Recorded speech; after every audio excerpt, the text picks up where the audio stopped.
y'all, it's day 22 of the Winter Bulk at Home Workout Series. See you back at the crib today, feel me? Now, if it's your first time here, welcome. In this series, we're doing at home workouts to basically transform our body, show you that, yeah, we can get right just with pull ups, push ups, and body weight, feel me?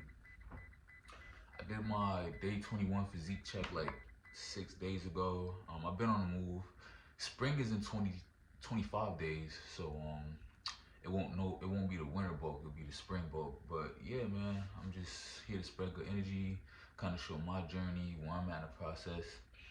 I'm also 3 days of being sober, y'all. I don't know if I've ever talked about my smoking habits and shit like that, but feel me, I'm trying to turn a new leaf this year, so make this right. It's too early to say it's gonna be for life, but I'm definitely trying to be sober these next, couple months, get my mind cleared. So yeah, it's been 3 days, feel me? I'll let you know when it's the week mark, 30-day mark. But yeah, y'all. Today's workout, it's 100 pulls on a bar. So 100 pulls, 100 push-ups, and then we're going on a rooftop for 2 sets of six-pack promise. And then while I'm up there, I might do some legs. It depends on how I'm feeling after the set of abs. If anything, matter of fact, yeah, cause I don't got my other phone's charging right now, so I don't got the routine fully memorized right now. So right now I got 100 pulls, 100 pushes, 2 sets of six-pack promise, and I do some type of legs upstairs. So yeah, that's the agenda for right now. Here, let's go see if it turned on so I can get some podcast playing in the background. But yeah, this is what, like day 22. Feel me? I've been doing nothing but pull-ups, push-ups, abs. Looking great. I'm feeling good. My personal goals, yo, I just want to get bigger, y'all. Feel me? More athletic, faster, stronger. But I'm not. Like, I actually like my current aesthetic right now. Feel me? So yeah, yo.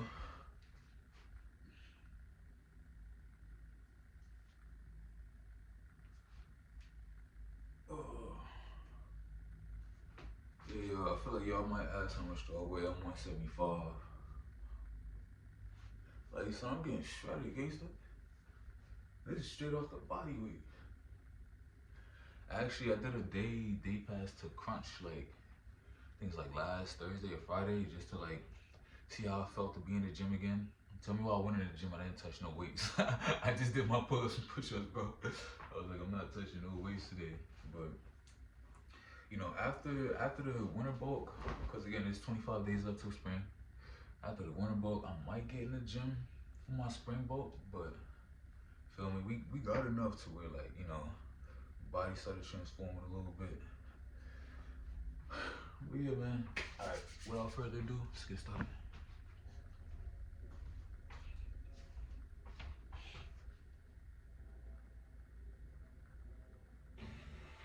This one's for anyone who wants to wholesale real estate, but they're unsure of what happens once they get their deal under contract.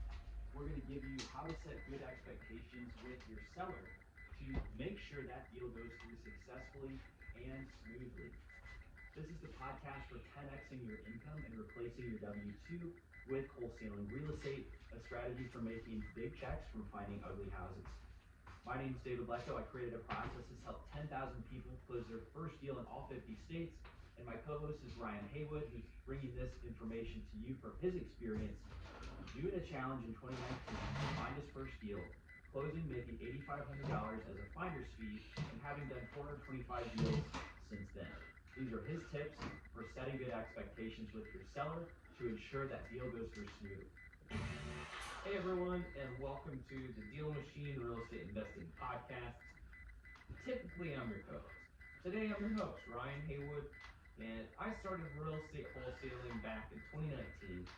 Been doing this for just about 4.5 years, and have gone on to do about 425 transactions over the course of time. Today, I want to talk to you about setting some expectations for yourself. So the situation is that you have done your marketing, you've gotten a lead, you've gone and made contact, you've done your negotiations, and you're ready to lock up the deal. So you're sitting down at the person's table, and you are presenting with presenting them with the contract. The moment that you get them under contract starts a timeline for them. That's when they're like, okay, we're selling it. I'm gonna get this done. Most likely you put a closing date in your contract, and they are looking for that day. They are looking forward to that day, and almost every day they are going to be thinking about this property and closing.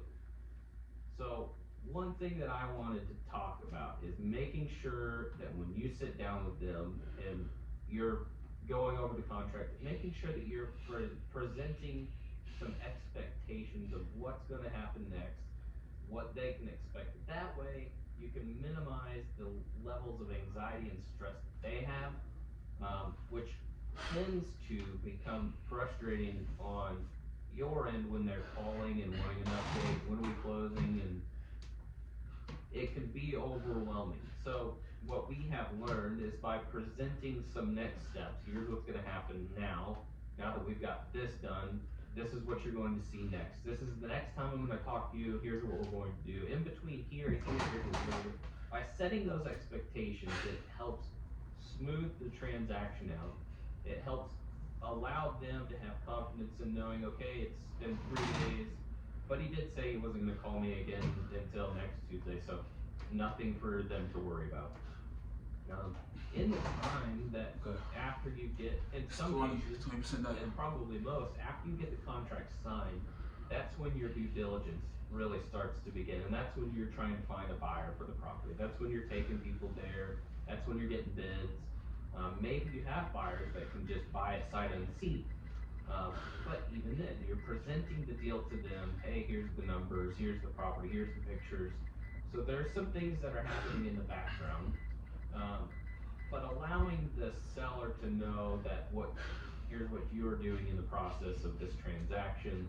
Again, it just eliminates the levels of stress that they may be feeling, and we all want to make sure that at the end of the day, they feel comfortable. Even presenting the purchase agreement, you want to make sure that you're presenting it in a confident tone, because a lot of times sellers are looking for, like, how confident is this person? How new is this person?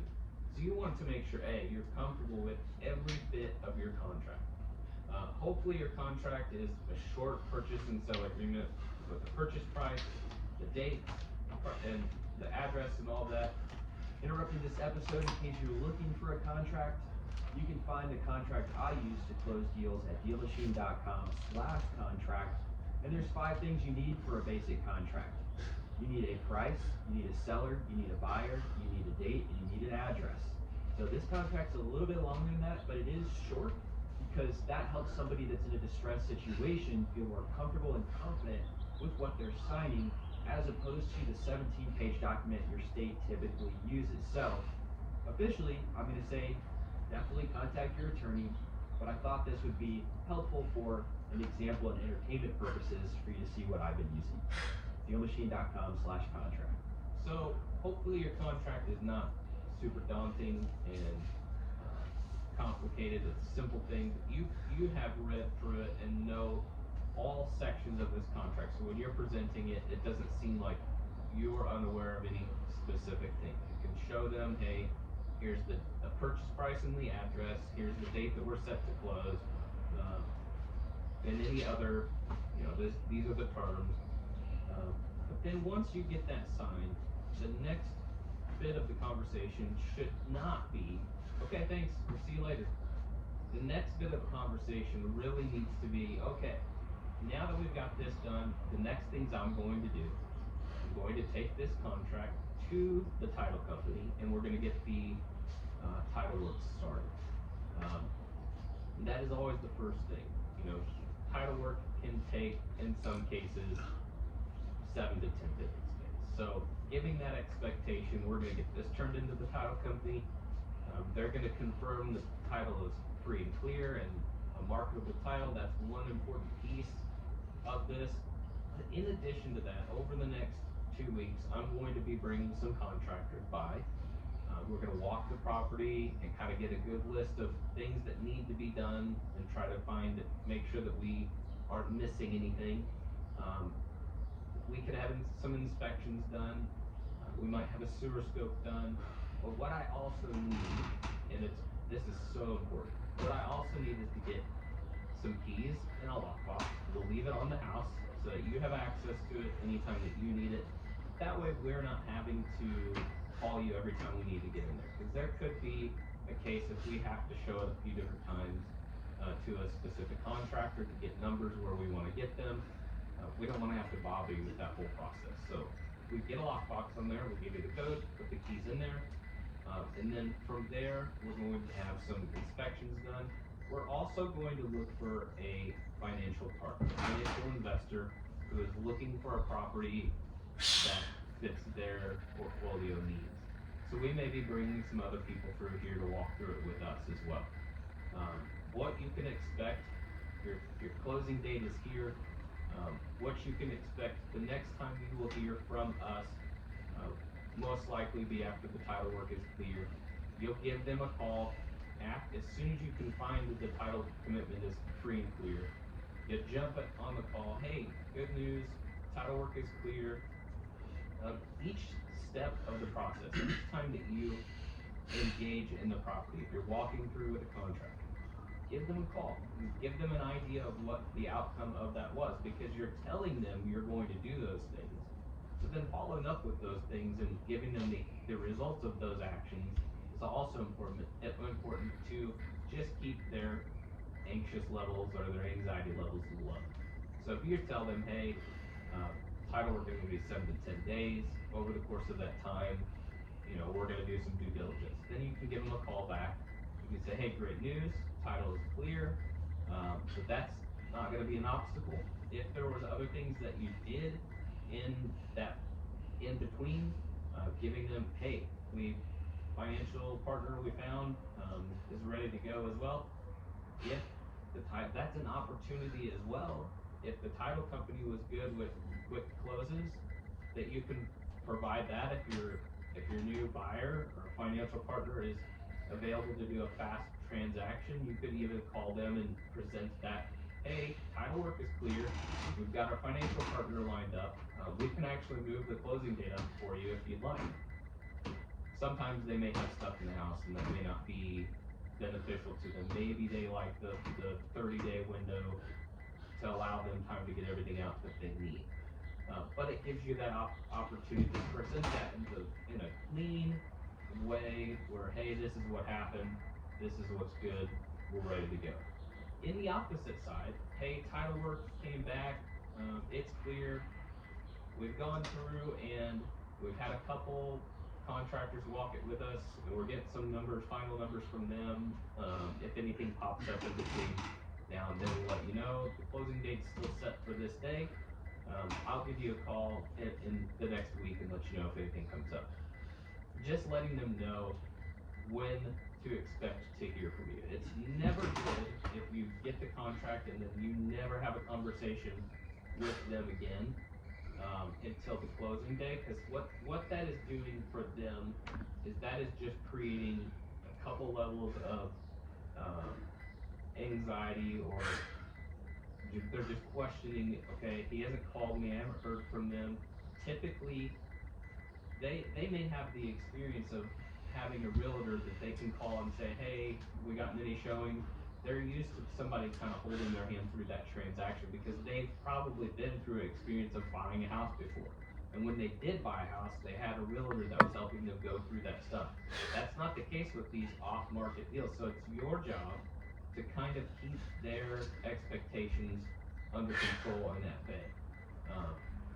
So then once you go through, you're coming up on the week from close, hopefully you've got your investor, your buyer lined up, you've had your inspections, title work is clear, then the next thing you can do a week before close, hey, everything is set up, everything is good, we've got everything set to close next week. So the next time that you should hear would be probably from the title company calling and scheduling a time for you to come in and sign the paperwork. That's the next stage. So then a week before they even close, they feel like, okay, good, next Tuesday we're set. Now, I strongly encourage not to set false expectations. I know that we believe in most cases we are always going to find a buyer, but if a week from close you don't have a buyer lined up, it's very important for you to express that to the seller as well. Those are uncomfortable conversations, but they are what build credibility with you and them. That's what builds a bridge. In trust is just calling and letting them know, hey, Mr. Seller, title work is clear. We've had our inspections, everything came back. We have not been able to find a financial partner, so we're going to need a little bit more time to get this accomplished. In most cases, it doesn't take this long, but right now, we're having a hard time finding that final piece of this puzzle. Letting them know what to expect next. Give us a little bit more time to find that piece. Hopefully, we can still get this done before our scheduled closing date, but in the event that we don't, we will need to send you an extension. But if you have that conversation then, instead of calling them like 2 days before close, realize that you have smoothed out that level of anxiety. They may have already been feeling that. Man, I haven't heard from them. Like, when are we going to close? Are we going to close on time? And just by presenting it in an organized structure, like, this is what you can expect. If I don't find a financial partner, then I'm going to have to send you a document, or I'll bring you a document to sign that extends this out a couple more weeks for us to get the financial backing for this transaction. Honestly, it has not happened. Even for me, like in the number of transactions that we've done, we have not had to extend contracts. Maybe I can count probably on two hands out of all the deals how many times I've had to have that conversation. The first times I've done it, I waited until like 2 days before close, and I had to call and be like, man, I'm so sorry, we don't have somebody, I thought we were gonna have this done, and they were frustrated, and that makes it a harder conversation. But after that, it was like that realization, like, that sucked for me to present to them, and that sucked for them to hear from you. And so we just started doing this, where we found a way to give them updates consistently. Now, if you're just doing this all by yourself, then that is kind of on your to-do list, or your checklist, or your transaction coordinating list. If you moved to a point where you have a TC, or you have access to a TC, which is a transaction coordinator, these are the things that you would want them to be doing. Making sure they're reaching out on a regular basis to give a clear expectation of close. That way, you're never surprising them in the heat of the moment when things are already kind of tense for them. Selling a house is a big deal. So it's a big deal for a few reasons. A, it's a big deal because they could have an emotional attachment to the house. It could be a big deal because it's been such a stress point for them. And so getting it off of their plate is a big deal. So just them knowing what's happening just makes that transaction go smooth. And let me tell you, from experience, and this is in sales in general, the best customer are repeat customers, and the best referrals are referrals from other people that have done business with you. If you can create the best experience with this seller, you are not only turning that lead into a deal and a transaction, into a payday, but they may go and tell their friend, hey, I worked with Ryan at Heritage Home Investments, and the transaction was smooth. It wasn't perfect, but they were very good. They were thorough about giving me updates. I never had to worry about the process. They were very clear on setting expectations. That is what's going to help you become more successful in presenting a contract, presenting an expectation, and helping you land that deal cleanly and in a way that will lead more transactions to you. We've got numbers and numbers of referrals from people who, you bought their house, hey, my friend worked with you, you bought their house, and I've got a house I want to sell. The number of times that has happened has been huge.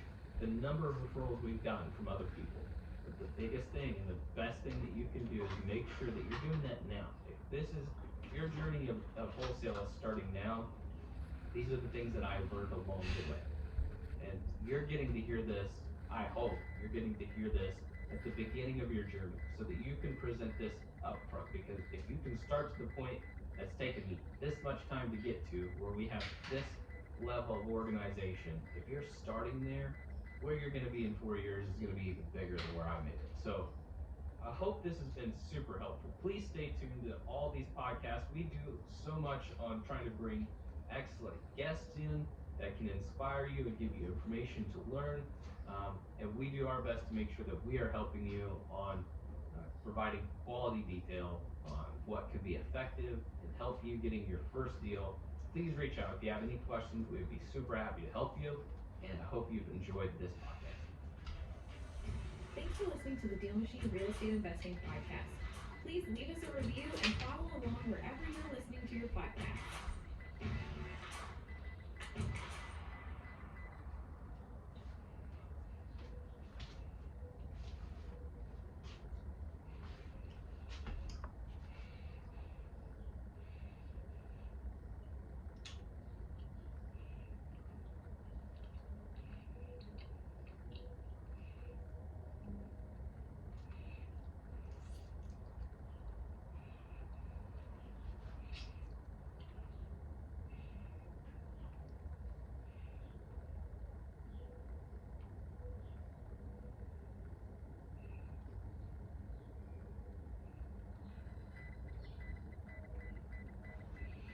Boy, yo, my head kinda hurts.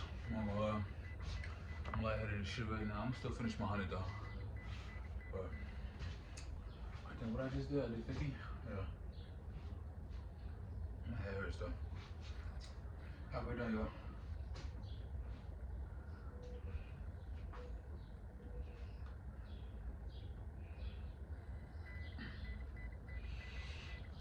I'm gonna go sit down right there for like 2 seconds.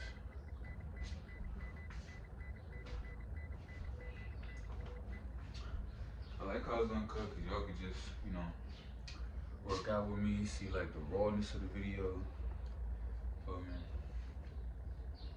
what I realized is that I don't really care about how long it takes as long as I get it done, because it gets done, right? So, give me like 2 seconds. Let me just mac out right there. I feel better. 50 more left.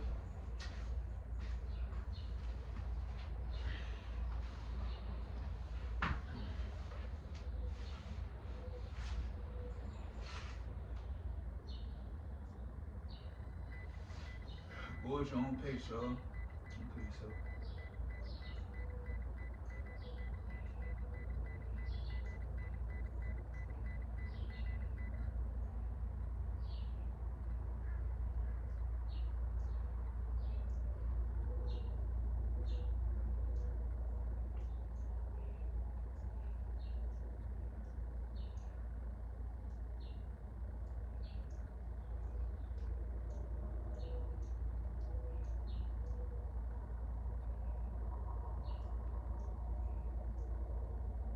Welcome to the Bigger Pockets Real Estate Show, number 827. So before I actually was in real estate, I was working at a factory, 12 to 16 hour shifts on the weekend, sacrificed it as a young kid.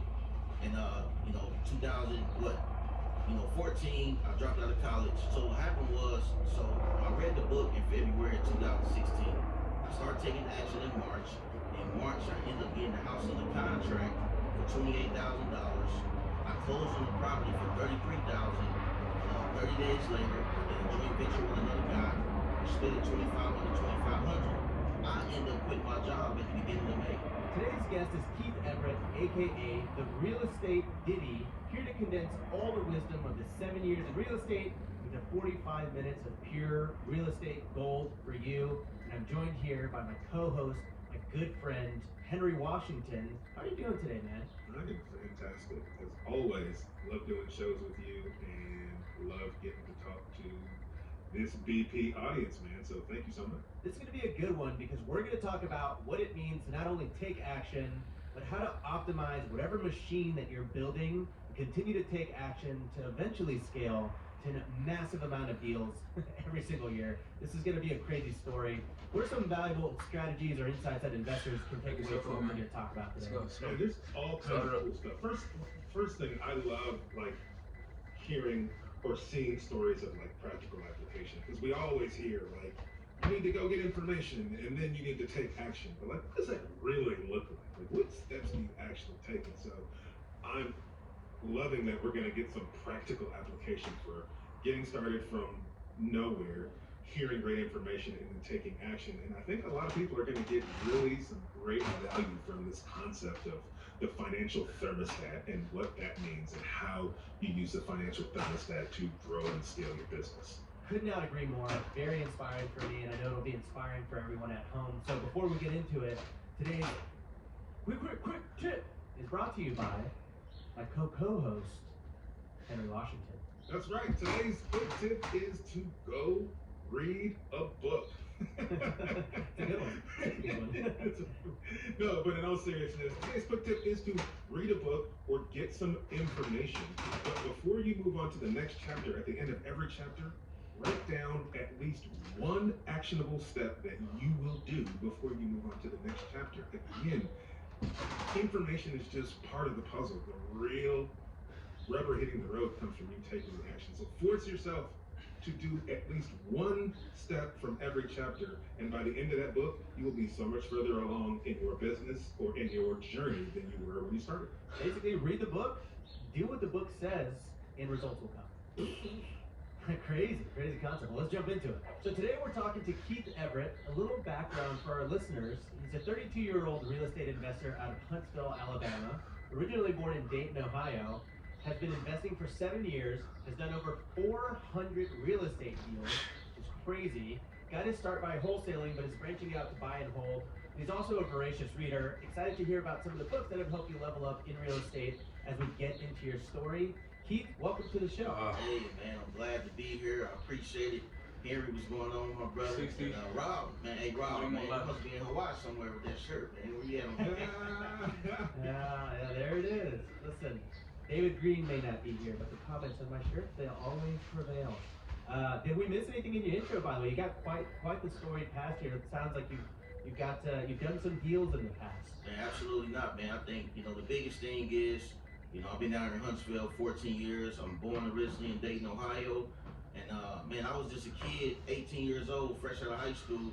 I came down to Alabama with $50 in a dream. And it's crazy where it went from there. Yeah, so tell us about that. Let's do an intro chapter to your story, if you will.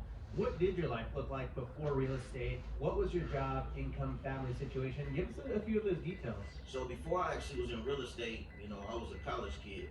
I went to college in 2009, and to be honest with you, I wasn't really going for myself, and I tell anybody, if you're doing anything for everybody else instead of yourself, you're not going to finish. So I was a product to my own device.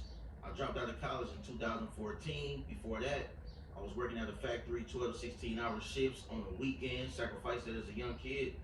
And, 14, I dropped out of college. I got into a terrible car wreck, never went back. And one thing I remember when I was in college, and one of the other reasons why I dropped out is, my teachers was making, $60K a year.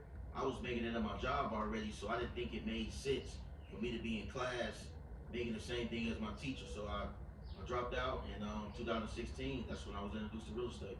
Wow. And what were you studying, by the way? Oh, I was business logistics. Okay. Did that have anything to do with the factory job that you were working, or completely different sector? Absolutely not. I don't even know why I was studying that. I honestly don't even know. It's interesting. It sounds like it gave you a good enough business mind to realize if I'm studying business from people I'm already making the same amount as, then maybe I'm not going to get the best business education I'm looking for. I was always a hustler, man. Even when I was coming up, I got my first job my 7th grade year, working at a 7th grade summer, working at the Boys and Girls Club. I worked at daycares. I done worked at corner stores. When I got to college, I done been security at the football stadium. I done worked at City Trend store. I done did everything. So it only made sense that I eventually ran into something because I was consistent on my money pursuit. So, yeah. How old are you in 7th grade? Are you 14 or? I was 13. Yeah, 14, right? I just had turned 13, my 7th grade summer, going to the 8th Yeah, grade. that's crazy. And you got a job 7th, 8th grade? I worked at the Boys and Girls Club, My dad said I got to start paying my own cell phone bill. But guess what, though? By the time I got 18, I was independent. And I didn't lean on anybody else. I put everything in my own hands. And tell me about, college. You drop out after kind of realizing that you're making effectively what your teachers are making. How did life feel at that time? Was that something that, once you made that realization, were you like, oh man, okay, I can do this? Or was it scary? Well, I went through an identity crisis at the time. You know what I mean? I was scared to tell my parents that I dropped out because they was the reason why I was going in the first place. So I feel like if I would have told them, they would have feel like I let them down, and I didn't, really want that to happen. And sometimes that, people say that people don't believe in your dream, but I feel like that sometimes people give you advice like get a job and stay on your job because they don't want to see you down and out. They may not understand, the risk that it takes for you to get to the other side, but people just looking out for your best interest. But I was depressed from 2014 to 16. I was depressed. I didn't know what I was gonna do with my life. All I knew was college. I didn't know anything about entrepreneurship until the end of 2015. I got a 10-cent raise on my job. I just had my son, and I feel like I done put in 12 to 16-hour shifts, and y'all gave me a 10-cent raise. So what I did was, I used to pray to God all the time with my breaks, at work. And I read into Rich Dad Poor Dad. That was the first book that I ever read before I even knew about real estate. I read that book. I understood the difference between an asset and a liability, just simple principles like that. And then I unfollowed everything, all BS off Instagram. I followed all success. And I ended up running into this guy named Nick Ruiz out of Milwaukee. And he had a webinar. At the time, I didn't know what a webinar was. How would you like to make 10, 20,000 while working a job? I'm like, whoa. And not really using no money. I'm like, that's me. I don't really have that much money, but I'm down to at least try something new. And I got off his webinar, and I ended up purchasing this book called Flip. And that was the next book I read. And that $20 book was the reason why I got off my job, and it changed my whole life and my family's life for the last 7 years. Man, so let me just ask this, because a 10-cent raise does not seem like much. What were you making hourly so that we understand how big of a raise that was? Man, like $16, $17 an hour. I was really making the majority of my funds off overtime. You know what I mean? So I was a hard worker. But I found out I was working harder physically than mentally, and that's the wrong way to go. So a lot of people work hard physically, but when I started working my brain, that's when I really got further. Man, that is the best advice you could give. Man, that's super cool. I want to ask one backtracking question real quick, just because you said you were a little intimidated to tell your parents that you were dropped out of school, and I know what that feeling is like, because it was like my upbringing was the same. It was like I didn't have a choice. You was going to college, or you was going to be put out the house. And so like the thought of having to tell my dad, I remember I told my dad I had dropped a class that put me less than full time, and he lost his marbles over that. So having to tell your parents that, then to like them seeing where you are now, like how has that transition been for you and for them? Man, to be honest with you, I take care of them. Like I literally take care of my mom full time, and I help out my dad. You know what I mean? And just seeing me speak on different stages, seeing me close so many deals. Even my independent family, like my wife, like at one point she had to take a job an hour and a half away just to support me on the journey that I said that I wanted to do. And I end up, making everything happen. Moved her back here. Her and my son got a house, and she been, by my side ever since. So, I always was a man of my word. Even when I was on the pursuit at the beginning, I didn't go out and go in the clubs. I wasn't partying. I don't really believe in partying. I believe in celebrating. So I was just staying focused on the mission, and I was looking to get what I was looking to get. I wanted to ask, you said that your wife, she moved an hour and a half away to work a part-time job. What do you mean by that? Was that like a good opportunity for her, and that was sort of the main source of income for y'all, or what was the reason for that? So what happened was, when I read the book in February of 2016, I started taking action in March. In March, I ended up getting the house under contract for $28,000. I closed on the property for $33,000. 30 days later, I did a joint venture with another guy. We split it $2,500, $2,500. I ended up quitting my job at the beginning of May. So when I quit my job, I did not once think that I wasn't gonna get a deal till 4 or 5 months down the line, because I thought the first one came so quick. I'm like, oh, this is easy. I don't need to work this job. They just gave me a 10-cent raise. So I ran into a financial, some terrible financial situations where I got behind on everything. The wife, she took a job, in Birmingham, Alabama, a full-time job with benefits and everything. Her and my son moved down there while I was, on a mission, trying to figure this thing out. And once I, start figuring it out, in 2017, I did like 40 deals. a couple $100,000, went back. You know, they moved back up here, got us a house, and ever since then, you know. I feel like you just breezed through that like that wasn't a big deal. So let's clarify for people. So what you're saying is, you went all in on this journey. Your wife found this opportunity to go get full-time income. Had to go ahead and take that because you weren't making income yet. You found this book, Flip, by Nick Ruiz, and it's really what catapulted you. So you bought the book in 2016. You started applying what you were learning, and in 2017 you did. What was the result? You did how many deals? Yeah, we did 40 deals. The first year in 2016, I did only 2 deals. The second year, I ended up getting my partner that I still have to this day. You know, he's more the integrator, the marketing guy. I'm more the sales type of guy. You know, I like to, talk to people and be in people's faces. We combined everything together, and we ended up doing 40 deals our first year in partnership. Like, we immediately took off. It wasn't no lead up. It was no hard times. We immediately both got to it. He was working at the time. I was full time. And so my wife was living in Birmingham in 2017.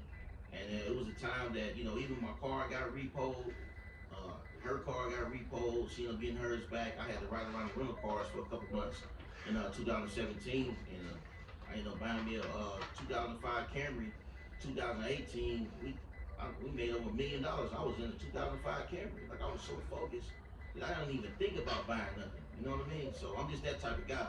When I'm on a mission, I don't really look at what other people doing, because anytime I ever done it, it throw me off. So, well, first of all, I think it's incredible. That amount of progress is commendable.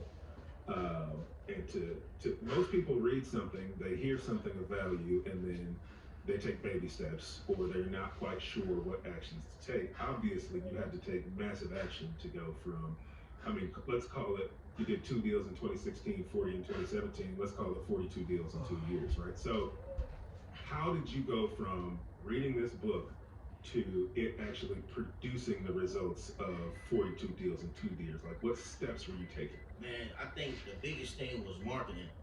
You know what I mean? Like, when we start, at first we started out putting up bandit signs